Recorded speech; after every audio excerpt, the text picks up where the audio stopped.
When a popular campaigner is murdered at her doorstep, rumors fly. Was it the Diamond Mafia, a powerful politician, or someone closer to home? This is the story of Shehla Masood. Our story today takes us back to August 16 of 2011 to the city of Bhopal, Madhya Pradesh, where a woman dressed in a blue kurta and a red salwar is rushing out of her house towards her Hyundai car, which is parked less than 3 meters away from the entrance of her home.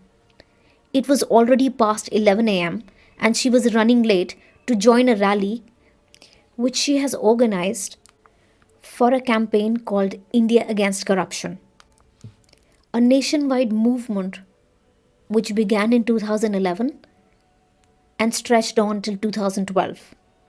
As she leaves, she simultaneously says goodbye to her father, who is shaving in the bathroom, and answers a call from her assistant. Next, she quickly shoves her stuff on the passenger side of the car, walks to the driver's side of the car, and fishes out her keys from her purse.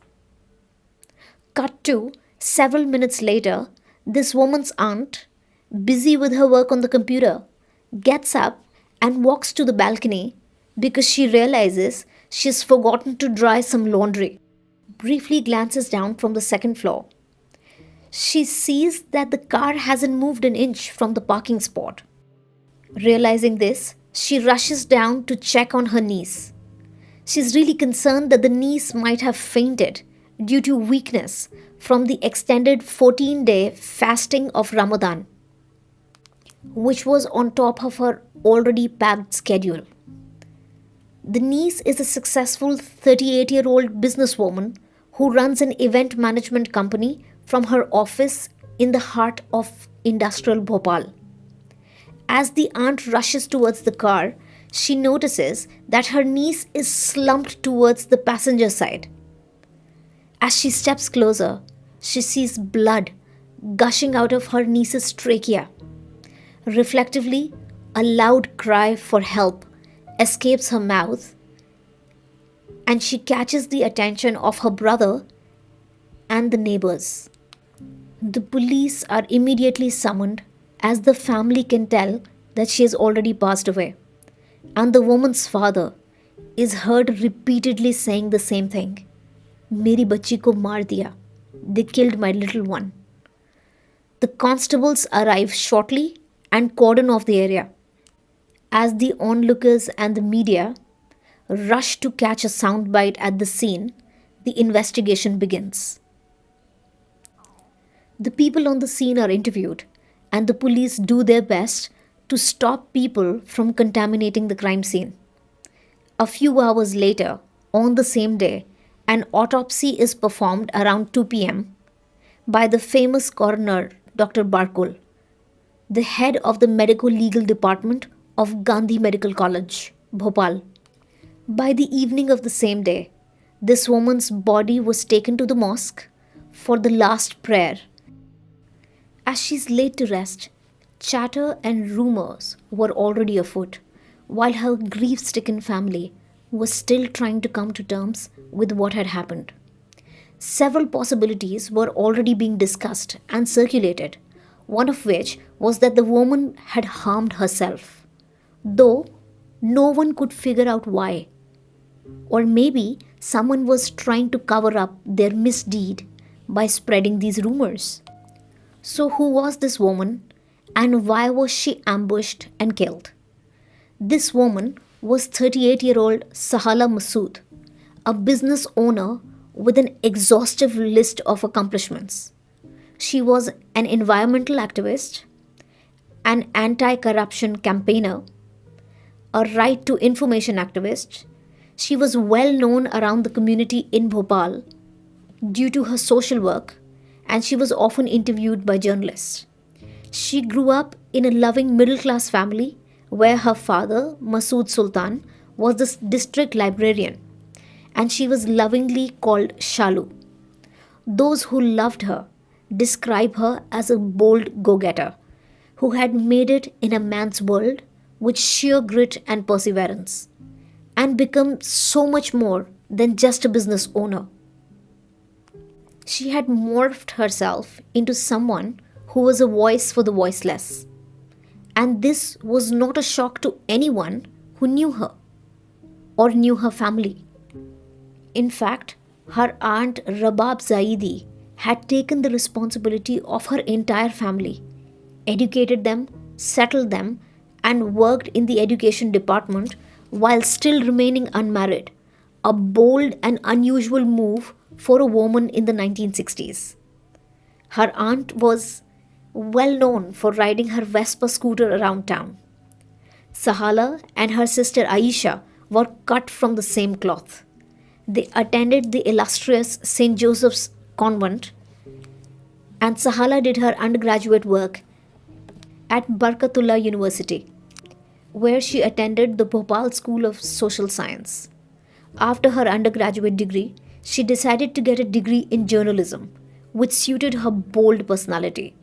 She was briefly married after that, and it's speculated that she was subjected to coercive control, due to which she moved back to Bhopal, where she initially became a news reader for a local channel.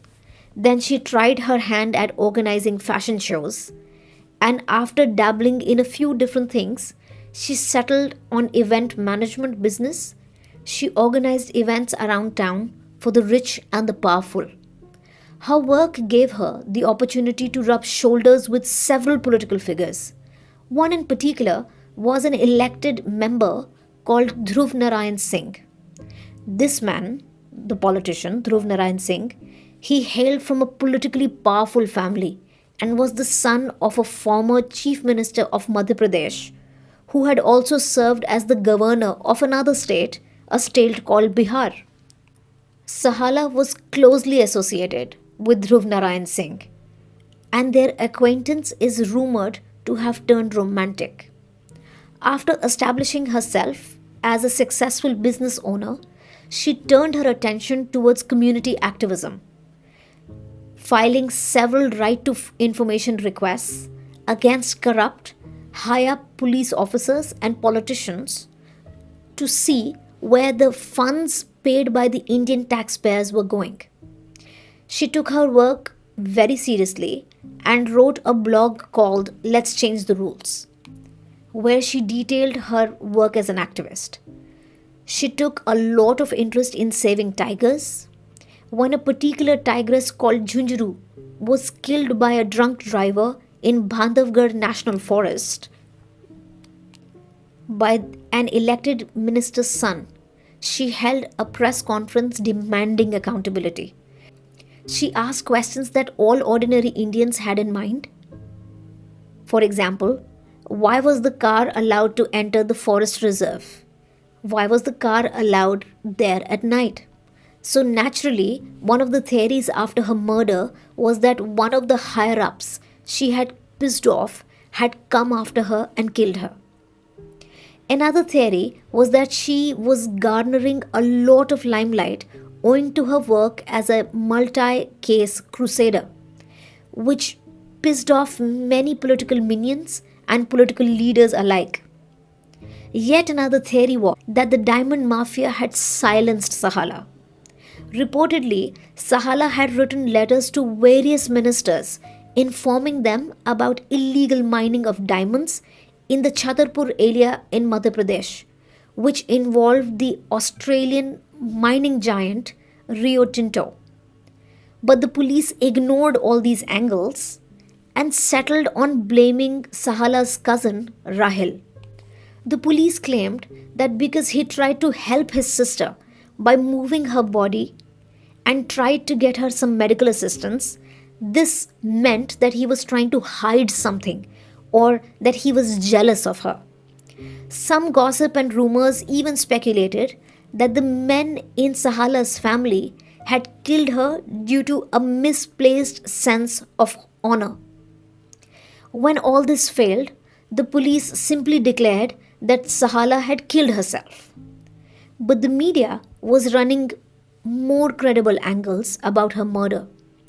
A few days after her death, a 14-page letter was uncovered which detailed that Sahala had discovered about the misappropriation of funds.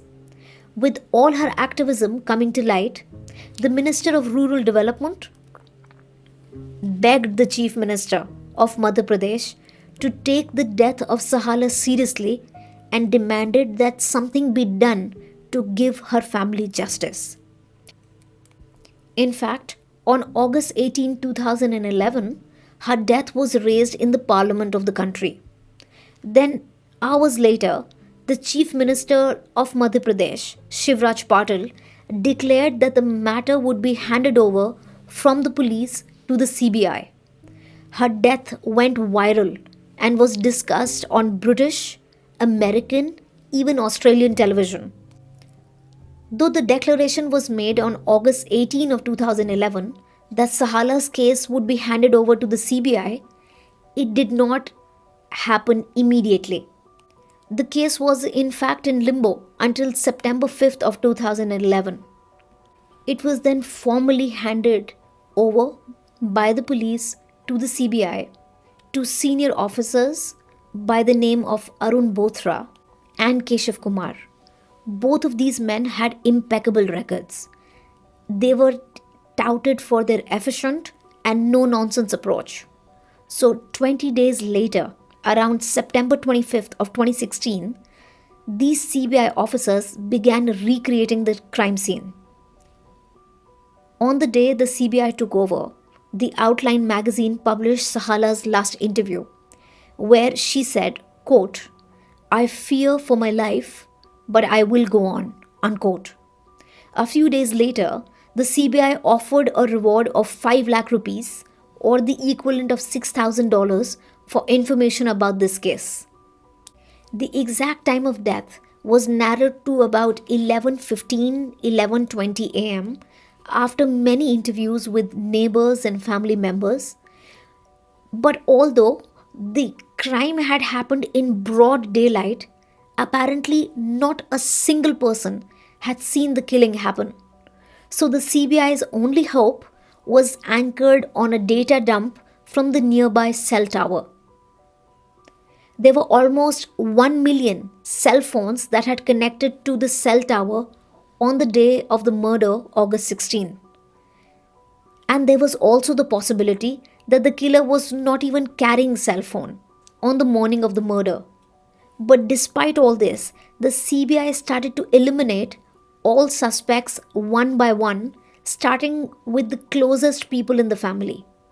Then they moved on to the two politicians Sahala was linked to.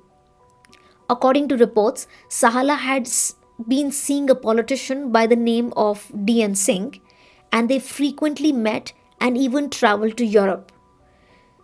There was also the speculation of some sort of communal tension, and that Sahala's murder might have been motivated by hurting religious sentiments because the politician she was apparently dating was a prominent married Hindu man, while Sahala herself was a devout Muslim, which should be seen as a sign of progressive times, but it wasn't.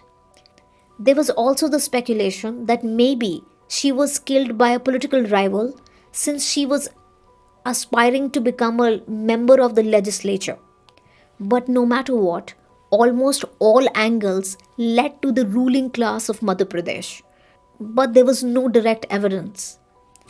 Around 7 months after her murder, on February 8th of 2012, suddenly news broke that the CBI had arrested two hired killers. One was a man called Shanu Olanka and another one called Saqib Ali, and his alias was Danger. Two other men were also involved, but apparently the CBI had not apprehended them by February 28th of 2012.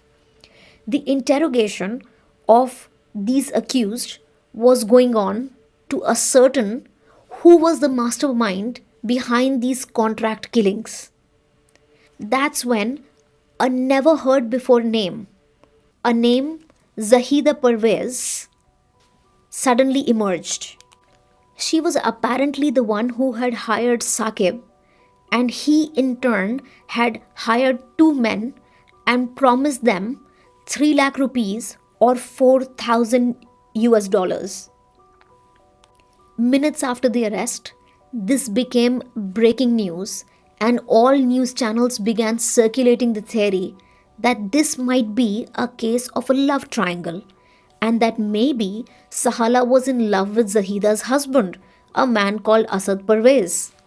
Later in the night of February 28th of 2012, the other accomplices were also captured, with the exception of a man called Shanu Olanka, who, turns out, had been gunned down a few weeks earlier when he had made an appearance in the court on an unrelated matter. But his accomplice Salim was taken into custody. On the next day, outside of the court, the police were taking Zahida for her court appearance. And she stopped and, in fact, spoke to the journalists who were clamoring to get a glimpse of her. After she had exited, a young woman somehow emerged in front of the waiting journalists. This young woman was later identified as Sabah Faruqi. The woman was completely covered to hide her identity. She said, in front of the waiting cameras, quote, "Zahida has been framed. She had nothing to do with the murder," unquote. The next day, the Patrika newspaper quoted Zahida saying, "The CBI is trying to suggest that my husband, Asad Parvez, had an affair with Sahala. This is not correct. He did not have time for me. How can he have any time for relationship with her?" Unquote. Zahida, the woman charged with the murder, is a fascinating character. She was born into a middle-class family in Madhya Pradesh on December 17, 1975. And at the age of 3, she was adopted by her uncle and aunt since they didn't have any children. She grew up in a loving, comfortable family and attended the Christ Church Girls Senior Secondary School in Jabalpur. She was reportedly very bright, very focused, and quite conservative, but always treated everyone with respect. After studying in her home state of Madhya Pradesh, she moved to Mumbai to study architecture and interior design. While she was at university, her parents set up her matrimonial alliance with an eligible bachelor named Asad Parvez, who had studied in the US and returned to his hometown of Bhopal to manage his family businesses, which consisted of several petrol pumps, among other things.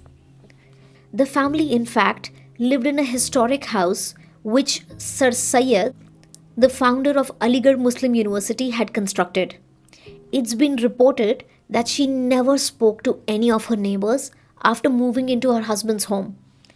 It's also been said that she misbehaved with her husband, her mother-in-law, and her sister-in-law. People say that she would lose her temper very quickly and would break household items all the time. In fact, her mother-in-law had approached the police, and the police had suggested approaching the court to mitigate the situation. Zahida ran her own architectural firm called Era and worked for extended hours each day. Similar to her family, the consensus among Zahida's staff was that she was unreasonable, rude, and short-tempered. But how she's linked to the story begins with a sweep of Zahida's phone data, which revealed that she had used Sahala's assistant Irshad to spy on Sahala. In fact, seconds before Sahala's death, she had received a phone call from Irshad. This revelation really shocked everyone, especially Sahala's father, who had been supporting Irshad financially since Sahala's murder. Apparently, Irshad initially contacted Zahida because he was looking for a higher salary for working as an office boy running errands.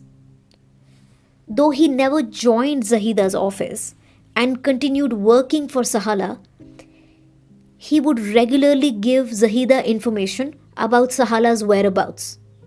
So, the theory of Zahida needing to know Sahala's movement in connection to her suspicions about her husband's fidelity were bolstered in the eyes of the media.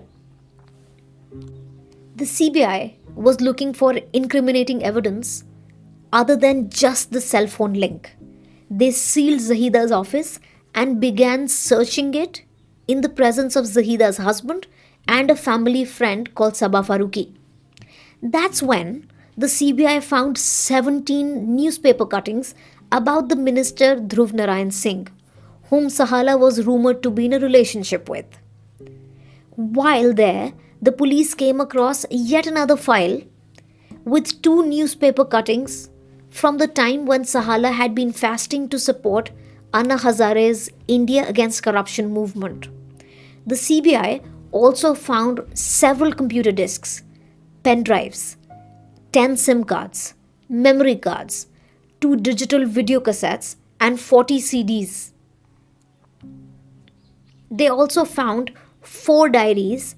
One of the diaries was called Friends Forever, and there was another one called AK Electricals. It was in fact in this diary that they found an entry for August 16 of 2011, which was the day of Sahala's murder. And this entry gave them a blow-by-blow account of the day. In the entry, Zahida seems to be rejoicing Sahala's murder, and she memorialized the day like this, quote, "She is shot dead in front of her house. I was depressed since the early morning. All of a sudden, Ali called up around 11:15 a.m. and said, 'Mubarak ho sahib.' Now we did it in front of her house. I was in the office. Due to Ramzan, I came early. I sent Rohit to watch her car. He said the car is not parked there. Then I returned back to my home for saying some prayers. I became so relaxed. I went to the masjid, I did my prayers. So many calls were missed on my mobile regarding only the information of the incident. Around 12:30 p.m., Sanjay also called, but the call was missed. Then I called him back. He said, 'This is too much yaar. Nafrat ki intaha ho gayi.' A little later in the same diary entry, she writes, सारे newspaper, सारे channels सब उसके murder की story से भरे हुए थे. Unquote. It turns out that Zahida had a lot of emotional and logistical help from a woman called Sabah Faruqi, who was initially working as an accountant for Zahida's architectural firm, but later both became the best of friends. While still at Zahida's office, the CBI also found even more disturbing things. For example, they found a used condom which was packed inside an envelope and yet another envelope with the word D's hair written on top, and there was a lock of hair enclosed within that envelope. In addition, a fascinating letter addressed to the CBI was also found among her things. This letter was seemingly written by a man who made several unsavory accusations against the deceased Sahala Masood. A second letter was also uncovered from the office, which seemed to suggest that Sahala had been part of a fake or counter currency racket. This search, which lasted non stop for 13 hours, stopped somewhere around 4 am. After returning to the office, the CBI read through Zahida's diaries, and it was a treasure trove of information and motives. A gist of all her diaries from 2009 can be simplified like this. In the month of March, she writes that she met the minister, and despite breaking up with him several times, they continued talking. By July, she writes that they had consummated their relationship exactly on June 4. In the meantime, Zahida was apparently also seeing someone called Ajit. By July 27th of the same year, 2009, she texted the minister to ask him, "Do you love me?" to which he never responded. Over the course of 2009, 2010, 2011, and 2012, Zahida kept a detailed note of every single sexual encounter that she had with the minister. And she kept even more detailed notes on his other sexual partners.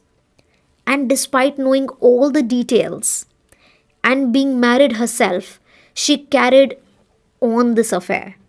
She even admits to fake crying in front of the minister to garner sympathy. She admits to verbally abusing him, and he too used expletives when he addressed her. The entire time, she kept her relations with Ajit as well. Reading through her diary, it seems like Zahida knew very well that her relationship with the minister would only be sexual in nature, which was probably the case with his relationships with all women, since he was already married, and so was she, and they both had children with their spouses. And yet, the way Zahida pines for him, and curses him, and loves him, and then wishes harm upon him, it's a yo yo of emotions which resembles someone who's very emotionally immature. She seems to have made a love story in her head which never actually existed. It can be easily deduced from her behavior that she perhaps has traits of borderline personality disorder, which is characterized by impulsivity, emotional instability, inappropriate, very intense anger, and people who have problems controlling their anger. She clearly exhibits both of these traits very prominently. If any thought is given to this woman's time management skills, the mind simply boggles. She was married, she had two other confirmed sexual partners other than her husband. She was making the lives of her mother in law and sister in law a living nightmare. She had filed cases against them. She was also spying on most of the sexual partners of her lover, the minister. She was also working as an architect and as an interior designer. All of this at the same time. She had even found some time to even sue a few more other people who were working as subcontractors with her. She can give productivity bros a run for their own money. After finding all this evidence, it suffices to say that the CBI had many things they wanted to confront Zahida about. In the meantime, a parallel interrogation of Zahida's confidant and her accessory, Sabah Faruqi, was going on February 29th of 2012. And that's where Sabah wrote in detail in her confession how Zahida had gotten Shehla murdered. She connected all the moving parts for the CBI officers, including the motorbike that the shooters had used as their getaway vehicle. Further parallel interrogations were conducted on March 3rd of 2012, where the CBI officers shared whatever Zahida was saying, whatever Sabah was saying, and whatever the minister was saying. The officers would then give each other information, and they were working as a well oiled machine, all of this simultaneously. Sabah Faruqi had taken the CBI officers to Zahida's office one day earlier, and she had pointed out all the hidden cameras that Zahida had installed. The officers had seen all the recordings from all the CDs that they had recovered from Zahida's office.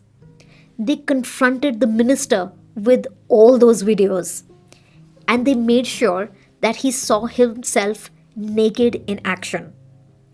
There was about a 4-hour video on one CD where Zahida had filmed herself having intercourse with the minister. And the best part about all this interrogation was that the CBI officers would sit back and applaud the minister's performance on the sex CD, and they thoroughly embarrassed him. By doing so, they got more of his cooperation after that day. By the way, this minister was famous for casting aspersions upon others. He was famous for punching down at those who couldn't speak. And now, for a change, he was the one at the receiving end of a lot of embarrassment. When the minister was interrogated again, after he saw movies made of him by Shehla, he had a few choice words to say about her. And all this was recorded by the CBI. And then they later played those words in front of Zahida on March 4th of 2012, which was a Sunday. When Zahida heard the minister speak about her in dirty, derogatory language, she completely broke down. She said that the minister was the mastermind and he wanted Shehla Masood dead. And he had paid Zahida, and she in turn had paid her minions to get Shehla murdered. To bolster her argument, she pointed out that if the police look at the records, on August 16th, which was the day of Shehla's murder, the minister's wife had in fact called Shehla's residence, and there was yet another call by a different minister on Shehla's phone. On March 14th, the four people who were physically involved in the killing were questioned by the CBI simultaneously. These four people were Irfan, Saqib, Zahida, and Sabah. After interrogation, it was proven that Irfan had in fact lied to the police and had informed them that there was a petty criminal called Shanu Olanka who was long dead, and Irfan claimed that he was in fact the shooter. It turns out that was not true at all. In fact, the three people who were physically involved in the murder was a man called Irfan, another one called Tabish, and the third one called Saqib. It was also uncovered that these men had tried to kill Shehla several times and had finally succeeded to carry out their hit on August 16th. It was also confirmed finally that Zahida was the one who had Shehla murdered. In fact, after Shehla's murder, she even tried to get Saqib killed as well. The CBI couldn't find out any evidence that would back up the claim made by Zahida that in fact it was the minister who was involved in killing Shehla Masood. Still, there was widespread uproar from the people of the opposing party and from Minister Singh's own political party. They were pressuring the CBI to charge him for his involvement in the crime. But the CBI couldn't find any conclusive evidence to link him. All this had happened because of a woman's insatiable ego. She wanted to be the only sexual partner of an aging but powerful politician, despite the fact that they were both married and they both had children. Zahida was also hoping to get recognition with her picture besides the ministers on a hoarding all across Bhopal. When Zahida realized that he didn't make the time to meet her on his birthday while he met all the other sycophants and also took the time to go meet Shehla the day after his own birthday, she apparently lost whatever little restraint and then she ordered Shehla's killing. On January 28th of 2017, 5 years, 5 months and 11 days after Shehla Masood was killed, Zahida Pervez, the mastermind, was finally convicted of murder under Section 302 and sentenced to jail. She was accompanied by her BFF and partner in crime, Sabah Farooqi, along with Irfan, Saqib and Tabish. And that concludes the sad story of Shehla Masood, a life cut short too early. What do you think about Zahida's motive and her mental makeup? Share your thoughts in the comments below.